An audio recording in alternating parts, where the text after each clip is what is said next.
What's good, listeners? What's good with you? It's your boy, Spence Faiska Crosby. Yo, it's your boy, William Taylor, Professor Illwill, New Wave Coaching, Nutrition, Fitness, Mindset. And Tyler Wellness back again, helping open-minded individuals every single day make talent to income. And welcome to Fill Your Cup Podcast. We got our tea. I said we got our tea. We got our tea ready. That's what happens when you talk so fast. I swear, you just kind of like, blah, blah, blah, blah, blah, like so fast. I like when I talk with different Hispanic people, and especially my girl too. She has said like, man, black people talk fast. And I'm like, yeah, I'm not gonna lie. Well, not all black people. Let me not generalize all black people, but I know in my household we talk very fast. And sometimes I'm like the only one that can understand my brother at times, because I'm like, he said that fast, but it just registers with me. Anyways, that was like my little rant.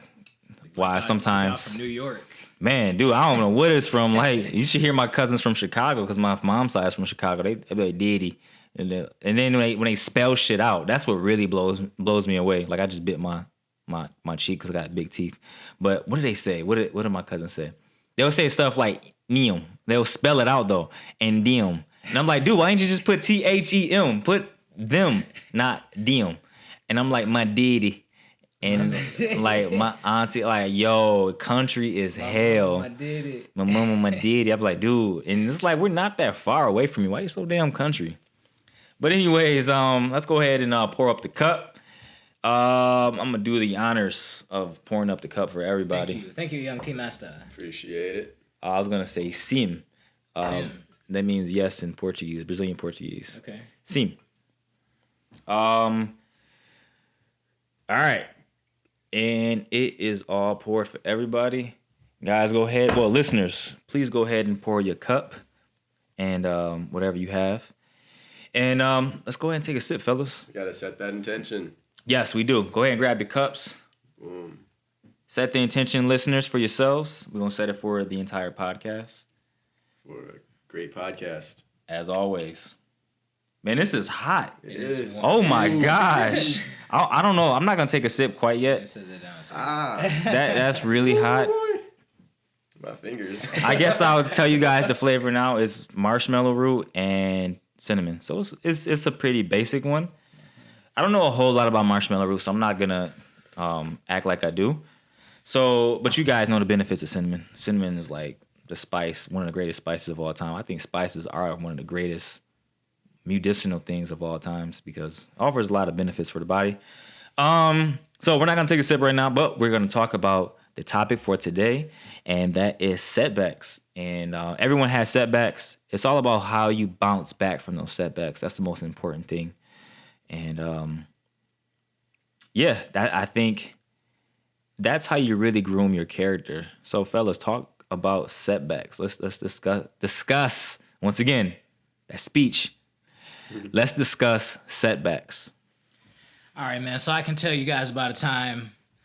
Just a minor setback for me was one time I was in high school and I was training for my driver's training certification, and I was in the driver's training course, practicing for the test, learning everything I need to learn, and I was just so eager to get my driver's training and my license and stuff like this. So I decided I'd take my driver's training test in the middle of the winter, and it was really hard to see the lines. I ended up passing like the first part exam, the parking test, And then my uncle at the time, he let me use his car. He's got this long Cadillac DeVille, so one of them old school long boys, And it's really just a boat, so it's really hard to park and all this type of stuff, And I ended up failing that driver's training test. I had to come back probably around spring that year, practice up a little bit more, had learned how to park. I could park now. And then, boom, we get into the car. I start the exam. I'm kind of like backing up, looking over my head, backing up, and this car comes out of nowhere, and I got the test examiner with me, of course, and I don't know if it's kind of set up. It kind of seemed like it set me up or something, man. But anyways, like I ended up pulling out and kind of cutting off this car, and it was right there. The driver examiner, she was like, yeah, you failed. Instant failure, you failed the test. So I had to pay again. Once again, that's $50, at the time, just working my little job. I didn't really have a lot of money, just had some money saved. And boom, had failed that time. And then that time I was really mad, man. I was mad. My uncle was like, hey, you better chill out, man, not drive crazy. But I come back one more time in summertime, and I'm in there and I got a different instructor this time, and it's summer and it's nice and stuff.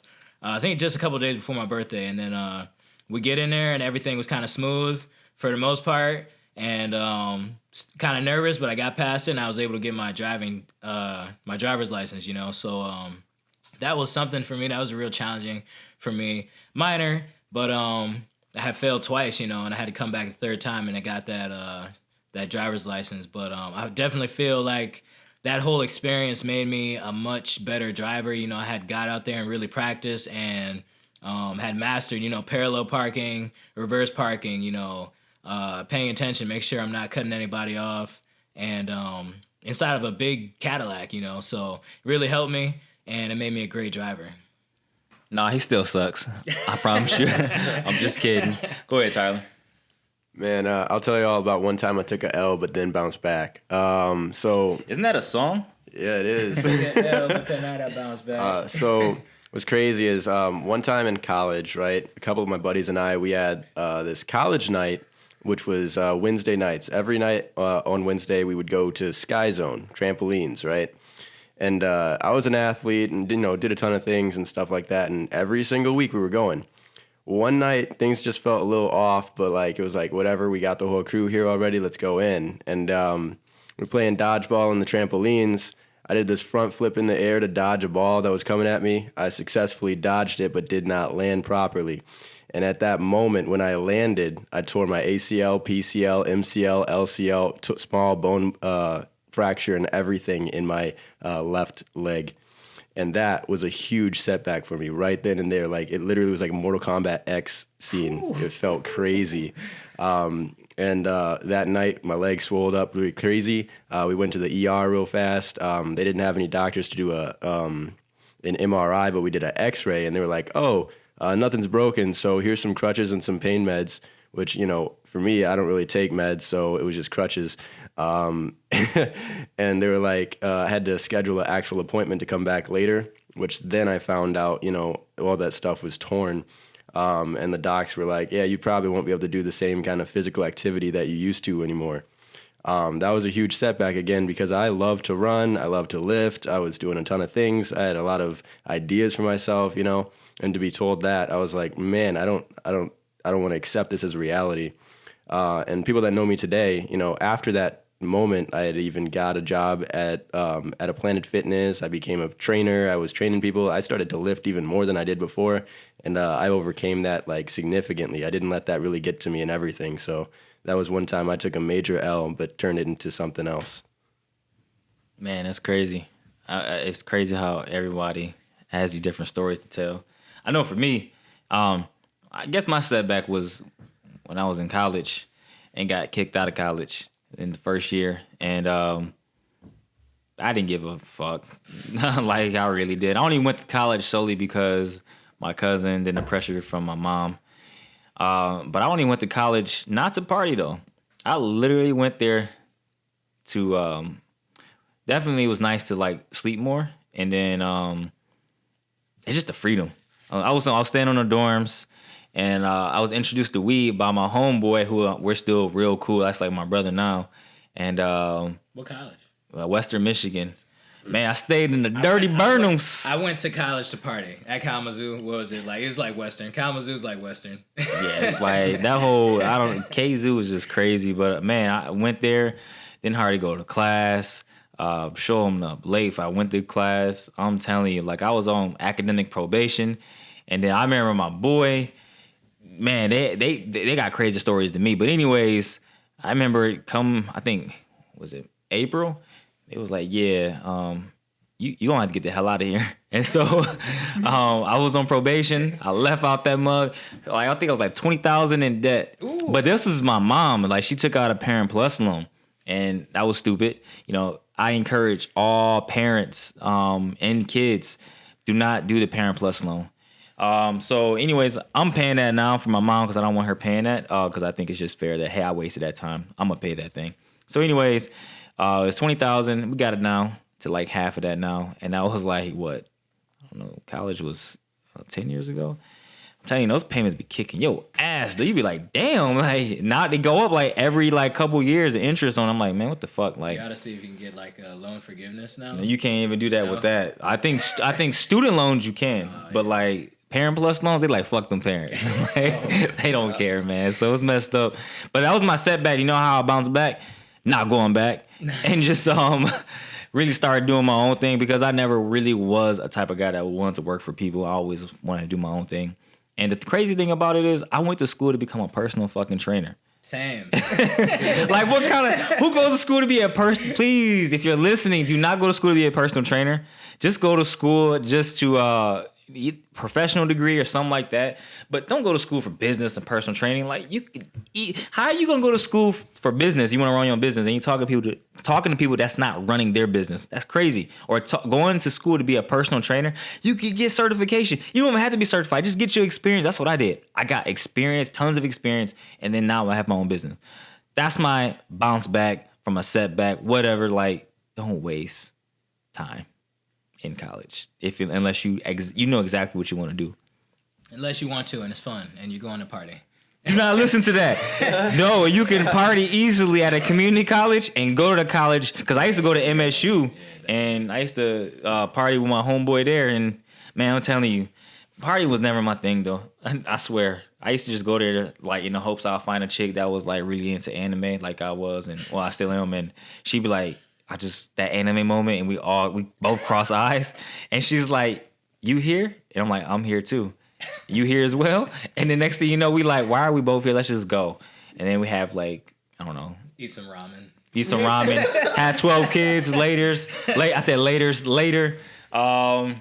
yeah, don't do it. It's pretty kawaii. What'd you say there?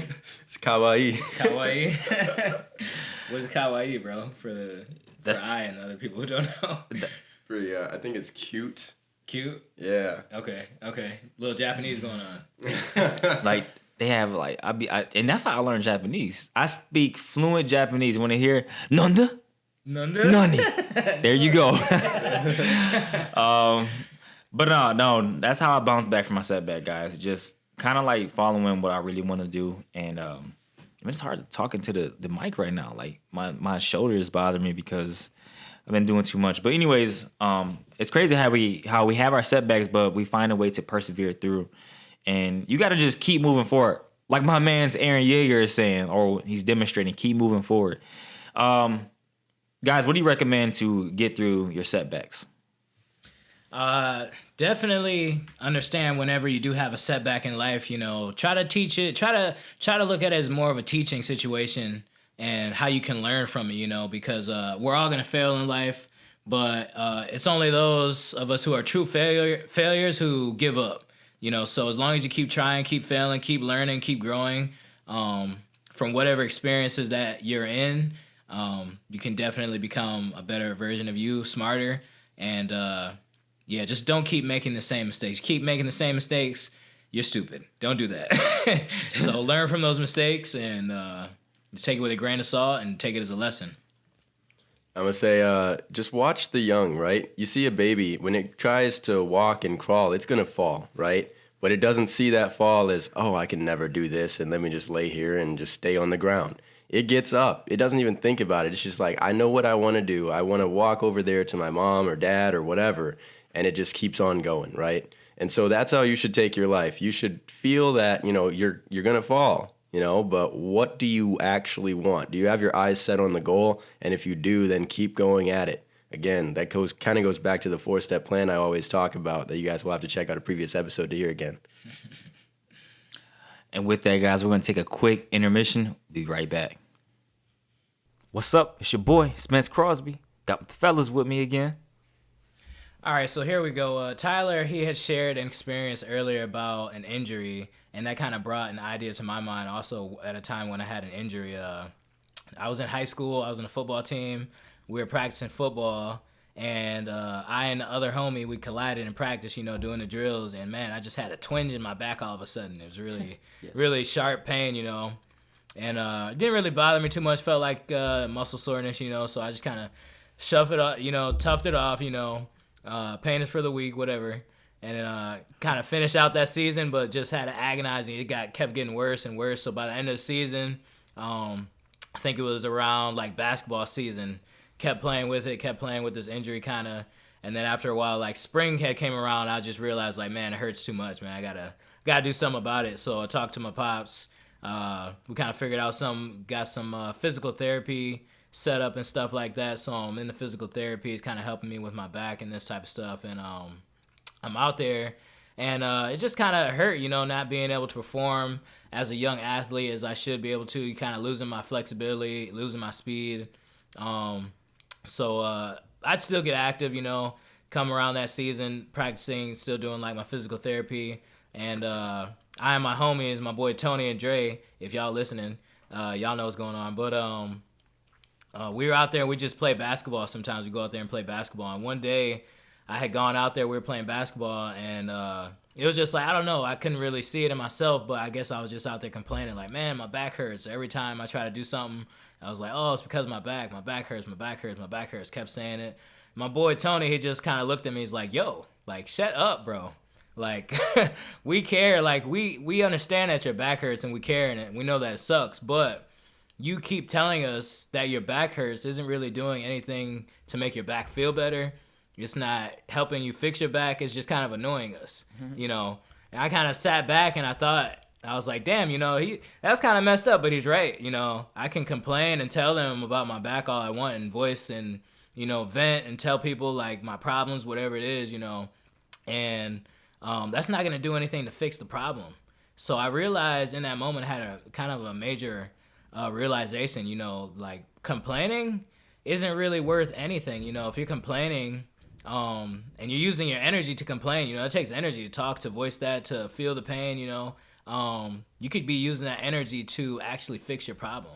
So, me complaining about my back problem isn't me researching and doing some research on finding what exercises I can do to try to alleviate my pain, or try what stretches I can do, or how can I fix my back pain, So that kind of was just a major realization for me. And from there, I kind of continued to take action rather than complaining. I say, hey, well, what can I do about it? What can I look at? What can I learn? Maybe if I do some stretches here, I notice when I stretch, it helps. And that ultimately is what helped me kind of deal with my back pain. And now I don't have as much back pain. It doesn't really bother me too much at all. So I guess just a lesson from that, man, is don't complain, man. If you're complaining about something, try to find a way to fix it rather than complaining about it.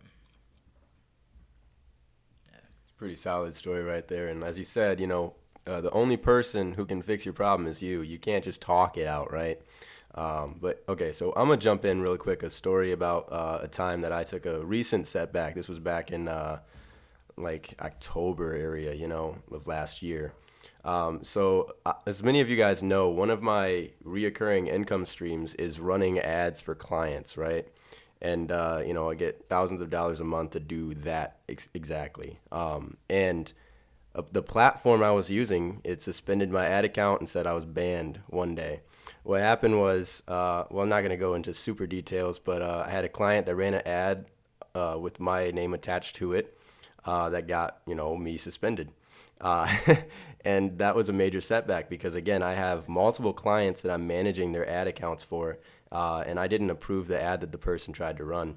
And so for me, then at that moment, I had to pivot fast, right? I have clients that wanted some changes done. I had to, basically restart completely.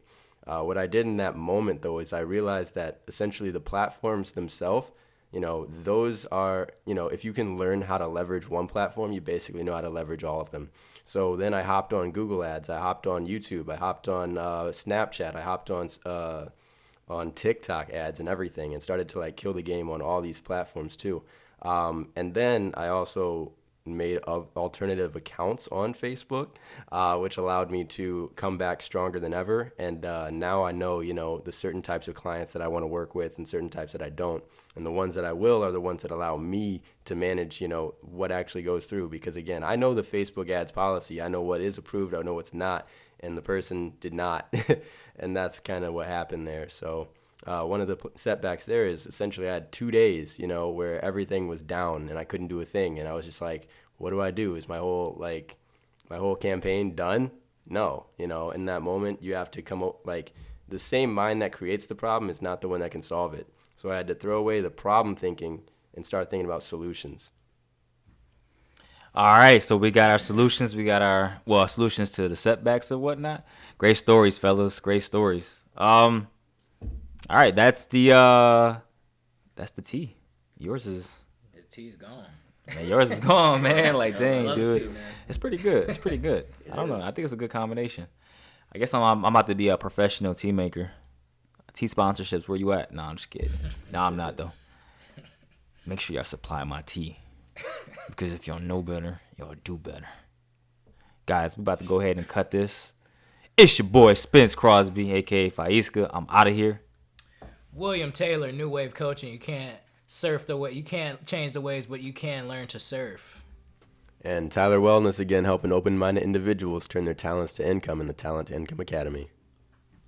Peace. Peace.